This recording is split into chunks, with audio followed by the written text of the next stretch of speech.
On va continuer justement en parlant d'une des figures du mouvement QAnon au Québec dont on a moins parlé dans la présentation de Yanni. Donc, Alexis Morin, qui est candidat à la maîtrise en communication à l'UQAM, va présenter une recherche qui a mené avec Consuelo Vasquez, qui est professeur en communication à l'UQAM aussi, sur justement le discours d'Alexis Cossette-Trudel dans ses web-journaux en ligne. Donc, c'est une analyse, Alexis, de 3 web-journaux qui essaie de positionner le discours d'Alexis Cossette-Trudel entre complotisme, populisme ou entrepreneur idéologique, un concept que je trouve bien intéressant, justement, sachant les profits peut-être qu'ont généré Radio-Québec à certains moments de la pandémie. Comme je mentionnais, je suis très content d'être ici aujourd'hui dans le cadre de ce colloque. Je présenterai quelques résultats préliminaires à l'égard de mon mémoire. Donc, le titre est « L'information nous libère, analyse ventriloque des discours de Radio-Québec ». Je vais faire deux petits commentaires avant de commencer. Donc, je parle de résultats préliminaires. En fait, je commence la rédaction de mon mémoire à l'hiver 2023. Donc, je ne suis pas encore en rédaction. Puis, malheureusement, Consuelo Vasquez n'a pas pu être présente aujourd'hui. Elle enseigne, mais je voulais quand même souligner son apport et ses commentaires pour cette présentation. Donc, on a une petite liste d'acronymes ici, en fait, que je vais utiliser tout au long des diapositives. Donc, peut-être prendre une petite photo avec votre mémoire pour vous en rappeler et pas être trop mélangé. Donc, je vais commencer avec le contexte pandémique, en fait. Évidemment, au Québec, il y a eu plusieurs mesures sanitaires. On les a tous vécues, on les connaît très bien. Par contre, ce lot de mesures a pu évidemment... il y a eu des différences importantes, en fait, avec les autres provinces au Canada, d'autres États dans le monde. Donc, ça a pu amener du mécontentement, de la confusion au niveau de l'adoption de certaines mesures, puisqu'on avait ici, puis il y en a d'autres qui n'étaient pas adoptées dans les autres provinces. Toutefois, quand on regarde les chiffres de l'Institut national de la santé publique, on voit quand même que les gens adhéraient en général très bien aux mesures sanitaires et étaient d'accord avec les décisions du gouvernement. Toutefois, comme le rapport du CEPHIR l'a indiqué en janvier 2022, on a pu voir la formation en fait d'un réseau de solidarité des individus qui s'opposaient aux mesures sanitaires. Donc, on avait des individus qui étaient très actifs en ligne, qui avaient aussi un passé en politique. On peut penser entre autres à Citoyens au pouvoir avec Stéphane Blais, Alexis Cossette-Trudel. On peut penser à Lux Media et plusieurs autres.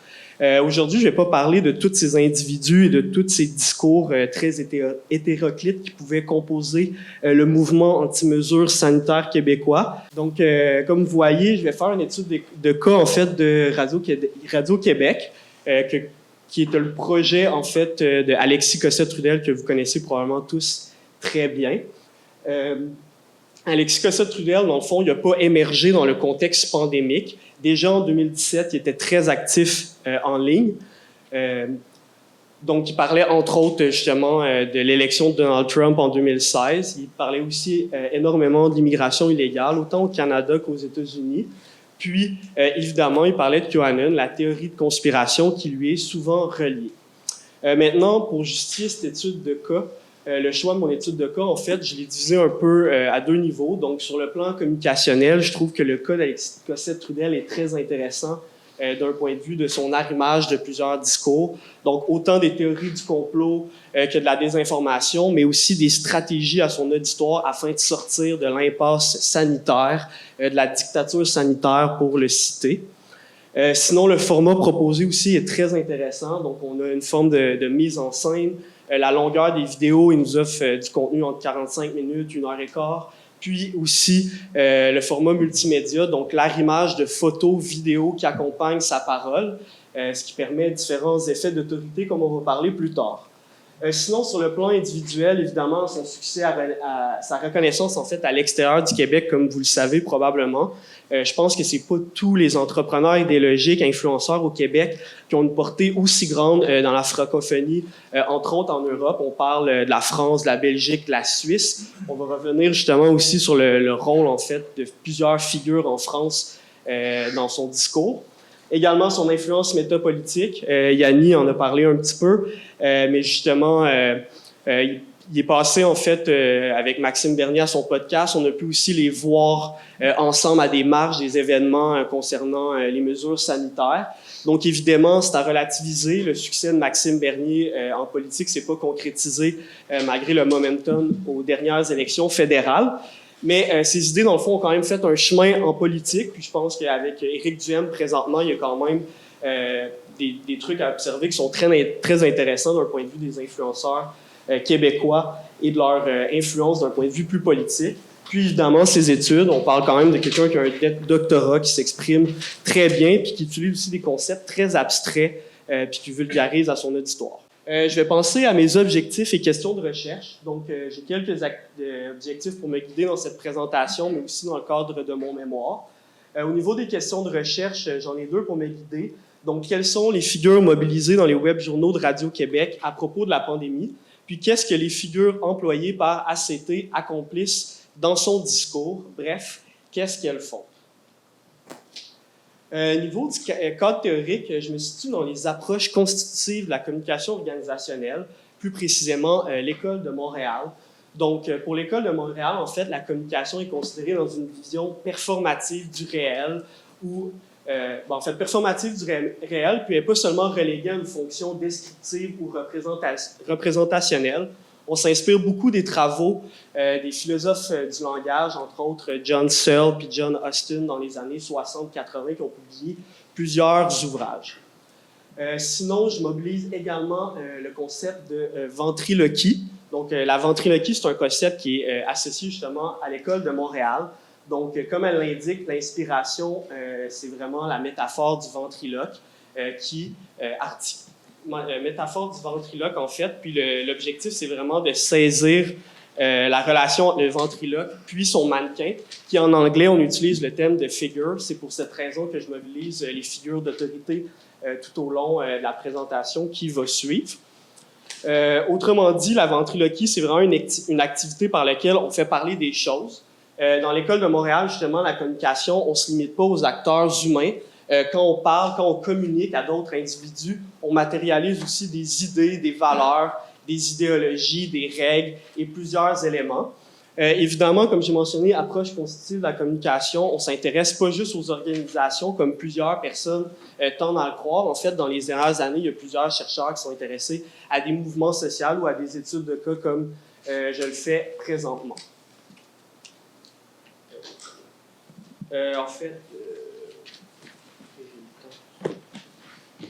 Donc, c'est ça.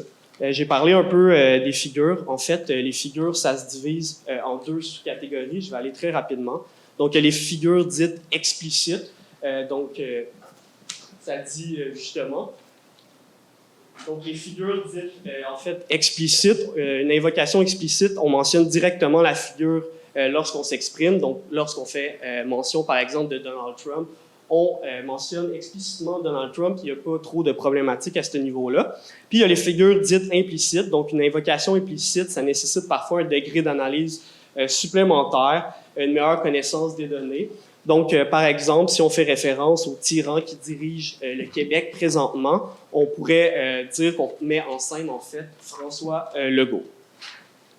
Donc, voici un tableau, en fait, développé par Mathieu Eal puis François Coran à l'Université de Montréal, qui, en fait, c'est lui qui a inventé le concept de ventriloquie il y a déjà une dizaine d'années. J'ai traduit, ajusté ce tableau-là pour mon étude de cas, évidemment. Donc, ici, on voit les questions analytiques qu'on doit garder en mémoire lorsqu'on fait une analyse ventriloque. Là, pour cette présentation, j'ai décidé de me limiter strictement aux figures. On va comprendre pourquoi très rapidement, en fait. Très rapidement, mon choix de corpus. Donc, je me situe en 2e année de la pandémie. Il y a plusieurs événements importants qui ont eu lieu dans cette 2e année. En fait, je me fie beaucoup à la ligne du temps COVID-19 au Québec, un document de l'INSPQ qui permet de voir justement toutes les mesures sanitaires avec les dates très précisément. Donc, entre février puis mars 2021, ACT a dédié plusieurs webjournaux à la COVID. Des fois, on sait qu'ils mêlent différentes thématiques, mais là, avec l'ampleur des mesures, justement, il a concentré ses webjournaux strictement sur la pandémie. Donc, j'ai mis une courte liste des mesures, en fait, qu'on retrouve lors de cette période. Donc, le corpus de présentation, en fait, pour cette présentation, notre corpus est seulement de 3 transcriptions de web journaux. Donc, j'ai suivi le modèle de Jefferson. Pourquoi? C'est un modèle, en fait, qui est très utilisé dans les approches SEO. Puis, il permet une panoplie de symboles, mais permettant de faire des transcriptions, en fait, en prenant en compte, surtout qu'on a, comme j'ai mentionné, un contenu vidéo multimédia, de toutes les images vidéo, justement, qu'il utilise pour donner des effets d'autorité à son discours. Donc, juste 3 web journaux, mais comme on le voit, justement, ça amène à quand même 45 pages de transcription en simple interligne. Donc, c'est quand même pas mal, même si je voudrais augmenter ce corpus-là, évidemment, dans le cadre de mon mémoire. On est aussi à 160 minutes de vidéo, puis j'utilise le logiciel d'analyse qualitative à classe TI pour essayer de faire du ménage dans toutes ces transcriptions-là, puisque, comme vous en doutez, il y a vraiment beaucoup d'éléments qui sont mentionnés dans un fameux web journal. Donc, au niveau des résultats préliminaires, j'ai décidé, après ça, pour classer ça, de prendre la forme d'une carte heuristique. Évidemment, on ne voit rien là-dessus, c'est normal. C'était juste pour vous montrer une vue d'ensemble de justement à quel point il y a des figures dans des web journaux. Donc, j'ai procédé de manière inductive à ce niveau-là. Il y a 3 branches, en fait, qui sont sorties en commençant mes analyses, en fait, de manière inductive. Donc, il y a les figures dites de légitimation, elles consistent à donner du poids à ce qu'on dit, à ce qu'on avance. Bref, à crédibiliser les affirmations qu'on affirme, évidemment. Puis, les figures de délégitimation aussi. Donc, elles consistent, dans ce cas-là, à retirer du poids à certains types de figures, à décrédibiliser des affirmations. Donc, on peut vraiment le voir d'un point de vue un peu plus dichotomique de les alliés, les ennemis. Mais comme j'ai mentionné, il n'est pas juste question d'individus, il est aussi question de concepts, de notions, d'idéologie, puis de théorie du complot, comme on en parle. Sinon, il y a aussi les figures mitigées. C'est une catégorie plus contradictoire dans son discours. Je voulais quand même en glisser un mot, puisque parfois, justement, un exemple de figure mitigée, ça pourrait être Radio-Canada qui font une analyse critique, par exemple, de certaines mesures sanitaires. Donc, on va utiliser cet article-là pour justement montrer qu'on avait raison sur certains points, mais 5 minutes après, on va utiliser un autre article de Radio-Canada, un article, par exemple, des décrypteurs pour montrer à quel point ils sont biaisés, puis on n'est pas d'accord avec ce qu'il a fait. Donc, c'est un peu ça, les figures mitigées, grossièrement. Donc, je vais rentrer, j'ai fait quelques zooms, en fait, dans certaines catégories de données, parce qu'on ne pourra pas toutes les regarder. Donc, en rouge, on voit aussi des figures, comme j'ai mentionné, de délégitimation. Donc, des figures sur lesquelles on va un peu plus taper, qu'on va utiliser pour justement dire qu'ils n'ont pas raison, puis c'est nous qui avons raison avec nos figures de légitimation. Honnêtement, il n'y a pas vraiment de surprise en rouge. Donc, comme un peu la littérature en fait part, on vise beaucoup des politiciens, on va viser des scientifiques, des journalistes, des chroniqueurs, certains artistes, etc., des personnes influentes de la Silicon Valley, comme Bill Gates, entre autres. Évidemment, dans les politiciens, on est en crise pandémique, on est au Québec, donc la CAQ, François Legault vont revenir souvent. Sinon, aux scientifiques, on va souvent entendre parler aussi de eux qu'on a vus durant les conférences de presse pendant la pandémie. Donc, Arruda, Fauci aux États-Unis sont 2 figures qui vont également revenir, qu'on va parler, comme j'ai mentionné, les décrypteurs au niveau des journalistes. Ce qui m'intéressait un peu plus, justement, en relevant ces nombreuses figures qu'on peut voir, c'est vraiment eux qui vont légitimer, en fait, notre discours. En fait, premier constat que je trouvais intéressant, comme j'ai mentionné au départ, c'est vraiment l'influence de figures provenant de la France, autant sur le plan politique, donc des politiciens d'extrême droite, des journalistes, mais aussi des scientifiques, plusieurs scientifiques provenant de France, puis aussi des entrepreneurs idéologiques influenceurs dans le réseau français vont également être utilisés par ACT. Donc, ce constat-là, je le trouvais très intéressant, en fait, pour voir où qu'on s'inspire. Puis on sait en plus que son auditoire, comme j'ai mentionné, provient énormément de la France. On le voit aussi dans les commentaires lorsqu'on analyse les commentaires. Donc, on voit qu'il capitalise beaucoup là-dessus aussi pour rejoindre un auditoire qui ne se situe pas seulement au Québec. Sinon, autre constat que je trouvais intéressant quand on regarde, désolé encore une fois, on ne voit pas bien, mais ça, c'est la branche de groupe d'individus. On a les scientifiques ici, les politiciens. Donc, on voit qu'en nombre, peut-être pas en récurrence dans les discours, on invoque beaucoup de scientifiques, donc on veut quand même se donner justement une forme de crédibilité en puisant dans des études, des docteurs, des professeurs également.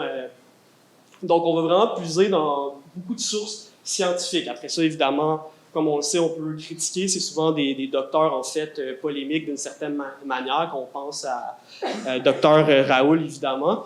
Donc, il y en a plusieurs. Mais c'est quand même intéressant, d'un point de vue de crédibilisation du discours, de recourir à autant de figures d'expertise scientifique.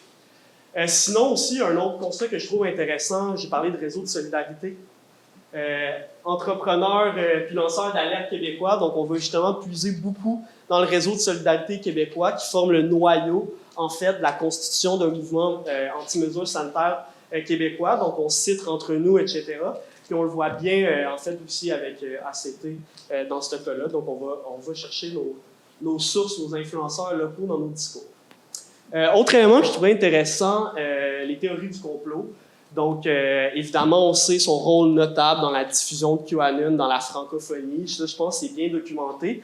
Mais en regardant les données, je trouvais ça intéressant de voir qu'en fait, d'un point de vue des discours par rapport à la pandémie, on invoque, du moins d'un point de vue explicite, pas très souvent QAnon. On va faire référence à des termes connexes, l'état profond, les procès sanglants qui s'en viennent, etc.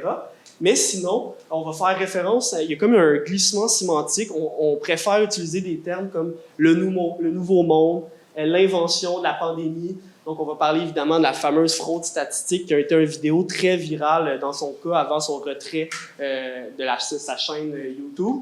Puis, on va parler aussi d'un système technocratique. Donc, évidemment, il ne faut pas voir ça, ces catégories-là, à cause du format caractéristique comme des blocs monolithiques. Il y a des liens entre eux. Quand on voit aussi théorie de la fraude électorale, évidemment, QAnon, il peut avoir des liens très pertinents avec ça.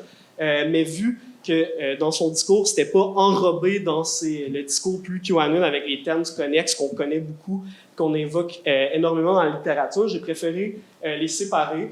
Puis, je pense également que, par exemple, la théorie de la fraude électorale, on n'a pas vraiment besoin d'être un adepte de QAnon aussi pour adhérer à ça. Donc, c'est des choix qui ont été faits, mais on voit quand même, justement, qu'il y a d'autres choses, en fait, que QAnon d'un point de vue de théorie de conspiration dans ces discours. Fait que je trouvais ça intéressant de mentionner, même si après ça, théorie de complot, des discours de totalisation un peu, donc évidemment, ça peut se référer entre eux. Je pense pas que je vais avoir totalement le temps, mais c'est un beau défi. Je vais essayer d'y aller très rapidement. Donc, j'ai parlé un peu des figures d'autorité, des figures qui légitiment, des figures qui délégitiment aussi dans son discours pour amener différents effets d'autorité. Donc, ici, on a une vignette, c'est extrait, ça provient en fait du web journal Vers le Nouveau Monde. Donc, on est vers la fin, en fait, du vidéo, du verbatim, donc en les lignes 656-664. Puis mon objectif, en fait, avec cette vignette, c'est de montrer, parce que là, j'ai passé un peu la phase d'identification, puis montrer, en fait, c'est quoi qu'on invoque dans nos discours, mais je voulais aussi montrer l'idée qu'on va chercher une forme d'agentivité dans notre auditoire, on forme à la mobilisation, j'ai parlé de performativité aussi, donc je trouvais ça vraiment intéressant. Donc, au début, on parle de régler la corruption. Donc, la corruption dans les discours d'ACT, on peut vraiment voir ça comme un idéographe. J'utilise un peu l'expression de Mathieu Chaput ici, qui avait évoqué en fait que liberté est un idéographe dans le mouvement anti-mesures sanitaires. Ça veut dire un terme de nature hautement abstraite, mais qui aide à la mobilisation. C'est des termes flexibles qu'on peut se réapproprier facilement. Donc, la corruption ACT, je le vois un peu de cette manière. Puis, par la suite, comme on voit, on utilise beaucoup de verbes d'action. On va inciter à comment régler la corruption. Bon, lui, il fait ses web journaux, mais c'est pas suffisant. Il faut passer à l'action d'une certaine manière. Donc, son auditoire doit commencer à penser, à se présenter aux élections, à faire de la politique, à s'engager, à se mobiliser autant à tous les niveaux, en fait, municipal, provincial, fédéral. Puis après ça, on va essayer de motiver les troupes, l'auditoire, en disant arrêtez de dire que je suis pas bon, je suis pas capable. Puis après ça, on va revenir à oui, même si on n'a pas la confiance pour se présenter en politique, on est quand même en mesure d'adopter des mesures plus douces, donc de prendre des cartes, la CAQ, etc. Donc on voit aussi comme l'identification de figures que j'ai mentionnées. Là, on va retourner à des figures qu'on délégitime souvent, la CAQ, les journalistes, évidemment, qui n'ont pas fait leur travail en contexte pandémique. Donc, c'est à nous un peu de prendre ça en main. Donc, il il force un peu son auditoire, il conseille en fait à son auditoire d'agir un peu en lanceur d'alerte, donc de filmer, d'utiliser des pseudonymes, puis d'aller diffuser ça sur Internet. Donc oui, il y a beaucoup de figures dans son discours, mais on essaie aussi de former, donner des conseils, des stratégies pour sortir de l'impasse de la dictature sanitaire. Je vais passer maintenant à la conclusion, donc un peu un résumé que j'ai fait, etc. Donc pour revenir aussi sur les thématiques du colloque, extrémistes, populistes, conspirationnistes. Honnêtement, en regardant les discours lors de la pandémie d'ACT, j'en ai analysé 3 plus spécifiquement, puis j'en ai écouté de nombreux autres. Je pense que j'aime bien en fait le terme de populiste conspirationniste, terme qui est utilisé en fait par Michael Amliers, un article de 2021 qui utilise pour certains politiciens en fait en Europe puis en Amérique du Nord. Je pense que justement, on va chercher plusieurs figures politiques de l'extrême droite, de la droite, puis les théories du complot. Ça permet d'avoir une forme de discours assez flexible, pas trop niche. On va chercher un auditoire en combinant en fait les concepts centraux qu'on retrouve souvent dans le populisme et le conspirationnisme. Donc, je pense que je vais finir là-dessus. Merci de m'avoir écouté.